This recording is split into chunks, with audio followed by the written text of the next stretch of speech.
बिस्मिल्लाहिर्रहमानिर्रहीम। बेटा आज हम चैप्टर नंबर 10 स्टार्ट करेंगे। चैप्टर नंबर 10 जो है उसमें हमारे पास सबसे पहले हमें थोड़ा सा इंट्रोडक्शन समझना पड़ेगा इस चैप्टर के रिलेटेड कि इसमें हमने क्या क्या चीज़ें जो हैं वो डिस्कस करनी है।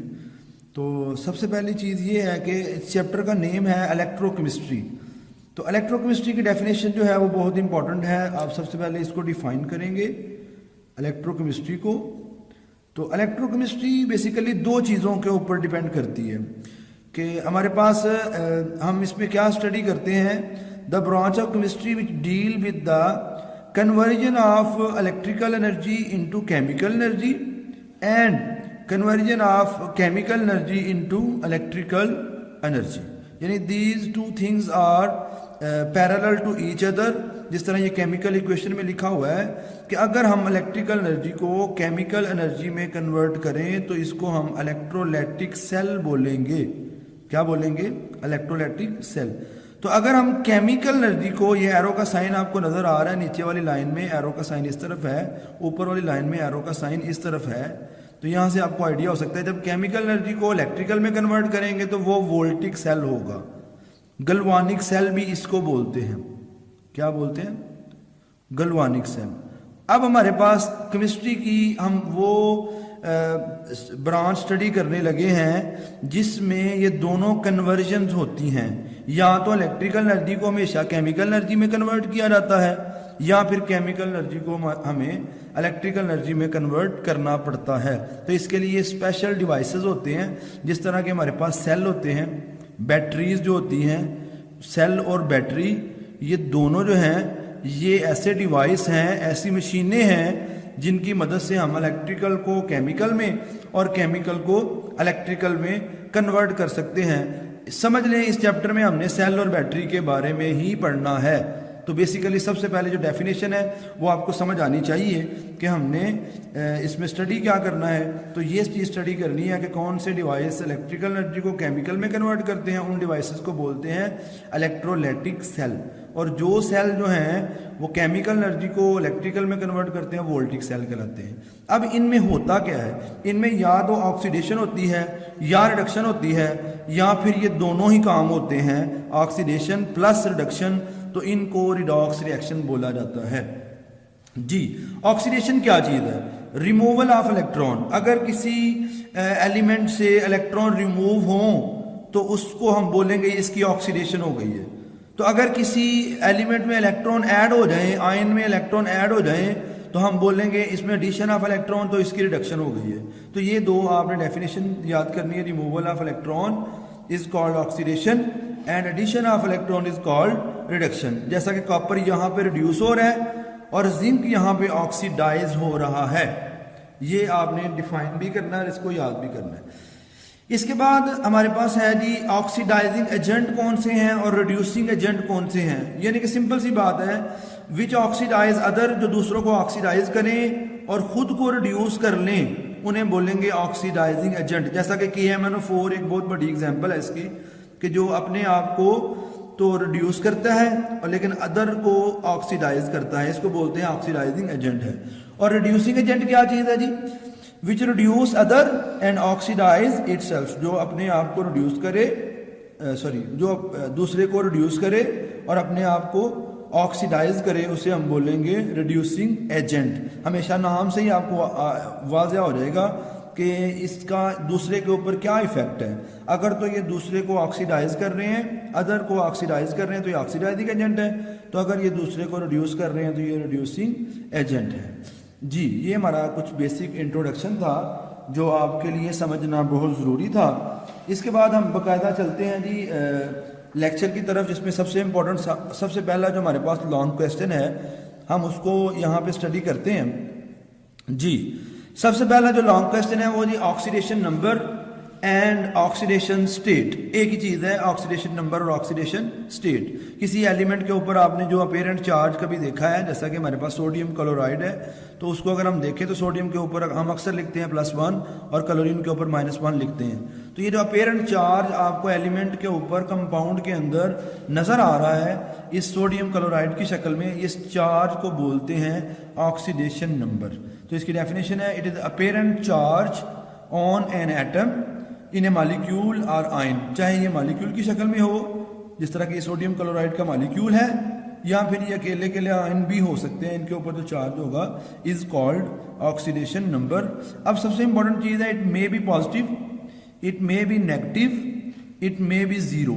ये पॉजिटिव भी हो सकता है, नेगेटिव भी हो सकता है, ये जीरो भी हो सकता है। जीरो कब होगा? जब हमारे पास एक पूरा कंपाउंड होगा, सोडियम क्लोराइड एक सॉलिड फॉर्म में जब हमारे पास होगा, तो इसका पॉजिटिव चार्ज और इसका नेगेटिव चार्ज एक दूसरे को कैंसिल करेंगे, तो इसके ऊपर ओवरऑल चार्ज जो है वो जीरो होगा। हमेशा न्यूट्रल कंपाउंड का चार्ज जीरो होता है। जिस तरह हमारे पास एक और एग्जांपल है कि हम हाइड्रोजन गैस की बात कर लें तो इसके ऊपर भी न्यूट्रल चार्ज है। जिस तरह हम बात कर लें हीलियम गैस की बात कर लें, इसके ऊपर भी पेरेंट चार्ज जो है वो जीरो है। तो डिफरेंट एग्जांपल हैं। तो फ्री फॉर्म में, जो कोई फ्री फॉर्म में होगा तो उसमें जीरो पेरेंट चार्ज होगा, तो इसका जीरो ऑक्सीडेशन नंबर होगा, अदरवाइज पॉजिटिव भी नेगेटिव भी हो सकता है। बेसिकली जो आपका लॉन्ग क्वेश्चन है वो ये है कि give the rules for assigning oxidation number. आपने रूल बताने हैं, आपकी बुक के अंदर 8 रूल लिखे हुए हैं, आपने 1 बाय 1 वो रूल लिखने हैं। बेसिकली सिंपल रूल ही लिखने हैं, जो बुक के ऊपर है मेंशन है, आपने उनको मेमोराइज करके, उनको लर्न करके, उनको आपने रूल को अपने लॉन्ग क्वेश्चन की शक्ल में वहाँ पे रिटर्न की फॉर्म में देना होता है। तो लेकिन यहाँ पे मैं आपको थोड़ा सा इसके बाद बात साथ साथ बताता जाऊँगा कि इसका मतलब क्या है। तो सबसे पहला रूल जो है, रूल नंबर 1 है oxidation number of free element. हमेशा फ्री एलिमेंट का ऑक्सीडेशन नंबर जीरो होगा। क्या होगा? जीरो। जो फ्री फॉर्म में एग्जिस्ट कर रहे हैं, जिन्होंने किसी के साथ बॉन्ड नहीं बनाया हुआ, जो अकेले अकेले हैं, उनको हम बोलेंगे फ्री फॉर्म में जो हमारे पास एलिमेंट है। जिस तरह हाइड्रोजन गैस हवा में फ्री फॉर्म में H2 की फॉर्म में, इस तरह क्लोरीन गैस है, सोडियम मेटल फ्री फॉर्म में, हीलियम फ्री फॉर्म में, मैग्नीशियम फ्री फॉर्म, इनका जीरो। पहला रूल ये है। दूसरा रूल क्या है?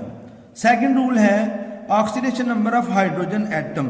जो हाइड्रोजन एटम है उसका ऑक्सीडेशन नंबर कंबाइन फॉर्म में, अब फ्री फॉर्म की बात नहीं हो रही, फ्री फॉर्म की बात ऊपर उसने कर दी है, अब कंबाइन है, किसी के साथ जुड़ा होगा, किसी के साथ बॉन्ड बनाया होगा, किसी के साथ अटैच होगा, तो फिर क्या होगा? Oxidation number of hydrogen is +1। तो आपने हमेशा ऐसे देखा है हाइड्रोजन का ऑक्सीडेशन नंबर +1 ही होता है, जहां मर्जी देख लें। HCl हाइड्रोजन का +1, क्लोरीन का -1। But with the metal hydrides, metal के साथ जब हाइड्राइड बनता है, इसका मेटल हाइड्राइड जब बनाते हैं तो फिर इसका जो ऑक्सीडेशन नंबर है वो -1 होता है। फॉर एग्जांपल सोडियम हाइड्राइड, क्योंकि सोडियम एक ज्यादा इलेक्ट्रोपॉजिटिव है, उसका तो पॉजिटिव होना है, तो उसके रिजल्ट में क्या होगा? हाइड्रोजन के ऊपर नेगेटिव होना पड़ेगा। इसी तरह मैग्नीशियम हाइड्राइड, मैग्नीशियम तो जाहिर बात है इलेक्ट्रोपॉजिटिव है, उसका तो पॉजिटिव ही होना है, +2। तो इसलिए हमारे पास हाइड्रोजन के 2 एटम लेने पड़ेंगे, एक के ऊपर -1 और 2 के ऊपर मिला के तो -2 हो जाएगा। तो ये हमारे पास हाइड्रोजन का ऑक्सीडेशन नंबर है। यहाँ तो ये +1 होगा जब कंबाइन फॉर्म में होगा, तो अगर किसी मेटल के साथ जुड़ा होगा हाइड्रोजन तो फिर ये -1 होगा। इसके बाद यदि oxidation number of normal oxygen, जिस तरह के आपने देखा है H2O नॉर्मल ऑक्सीजन है, यहाँ पे ऑक्सीजन का ऑक्सीडेशन स्टेट -2 और हाइड्रोजन के एक एटम का +1 है, 2 एटम है तो 2 का फिर +2 हो जाएगा, तो ओवरऑल न्यूट्रल होगा।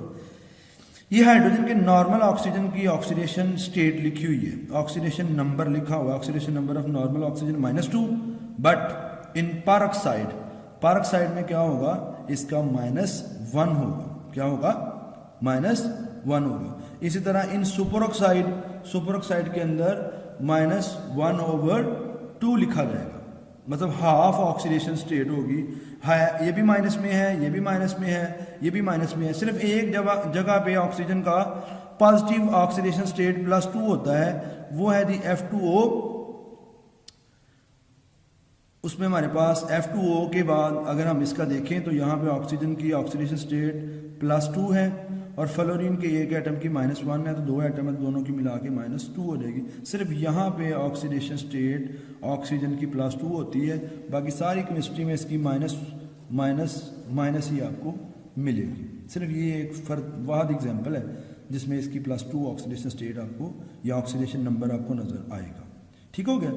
तो ये हमारे पास इसकी भी आपको समझ आ गई। ये ऑक्सीडेशन नंबर नॉर्मल हो ऑक्सीजन का तो -2 है, तो तो अगर पर ऑक्साइड हो तो -1 है, अगर सुपर ऑक्साइड हो तो -1/2 है। तो अगर इस तरह फ्लोरीन के साथ बॉन्ड बनाया हो तो +2 आएगी।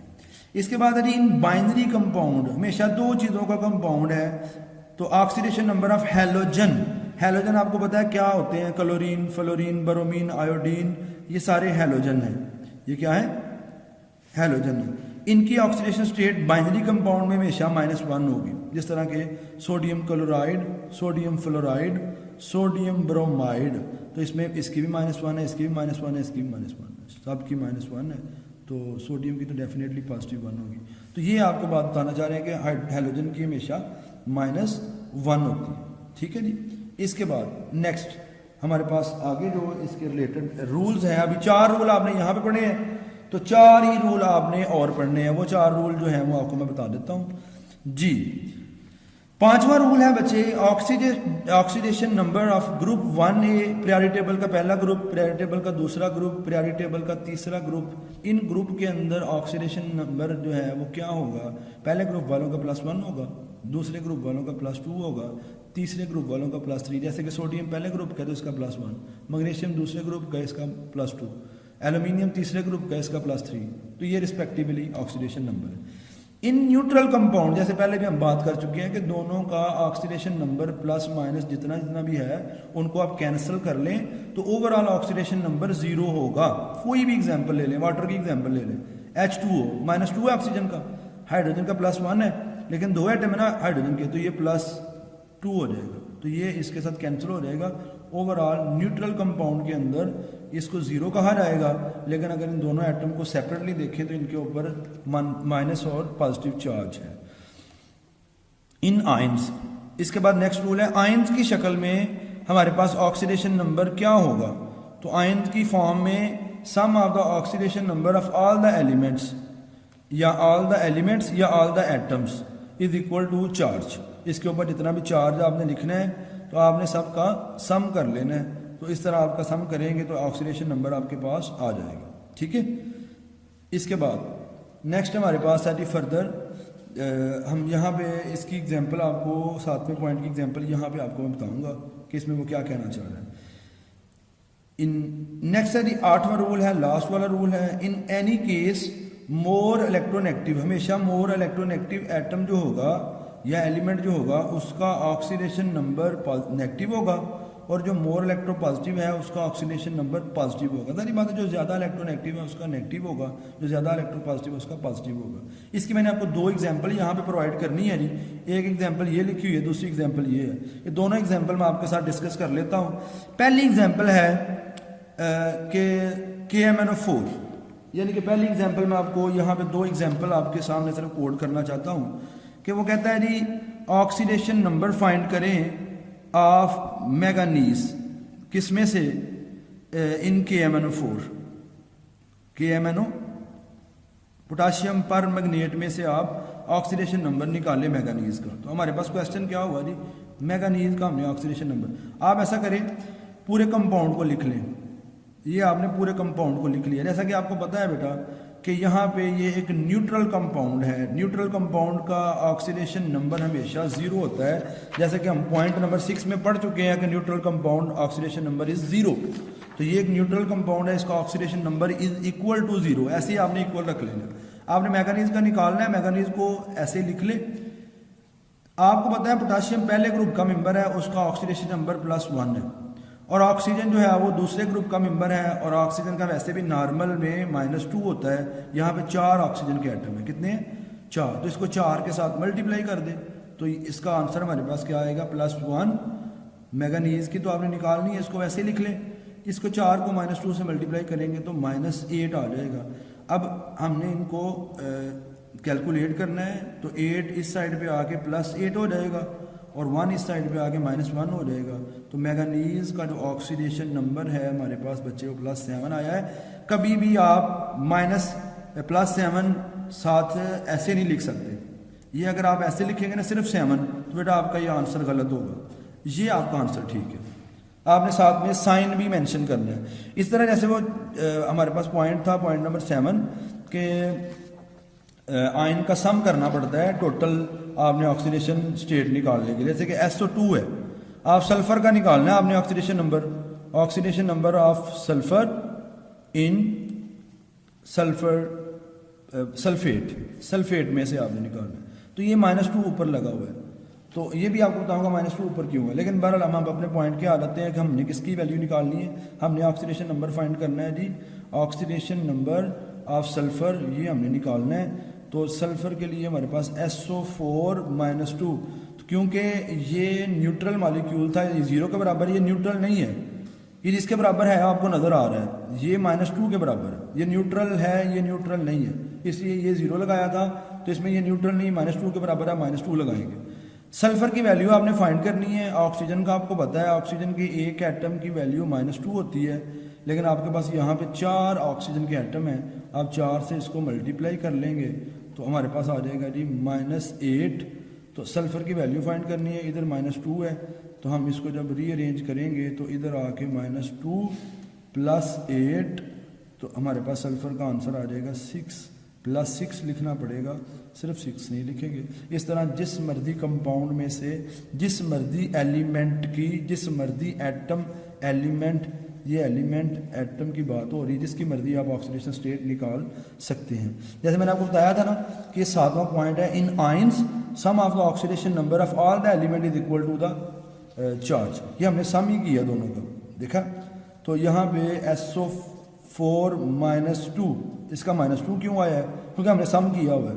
इसका +6 है, इसका -8 है, तो दोनों को सम करें भला, दोनों को सम करेंगे तो बच्चे इसका आंसर जो है वो क्या आएगा, -2 आंसर आ जाएगा। बहरहाल ये तो लहदा चीज़ है, ये आपने 8 पॉइंट इसके अच्छे तरीके से याद करने हैं। उसके साथ आपने ये 2 एग्जाम्पल 3 एग्जाम्पल मस्ट लिखनी है। तो यहाँ तक आपका लॉन्ग क्वेश्चन जो है बच्चे कंप्लीट है। अल्लाह आपका हामी नासिर हो, आमीन।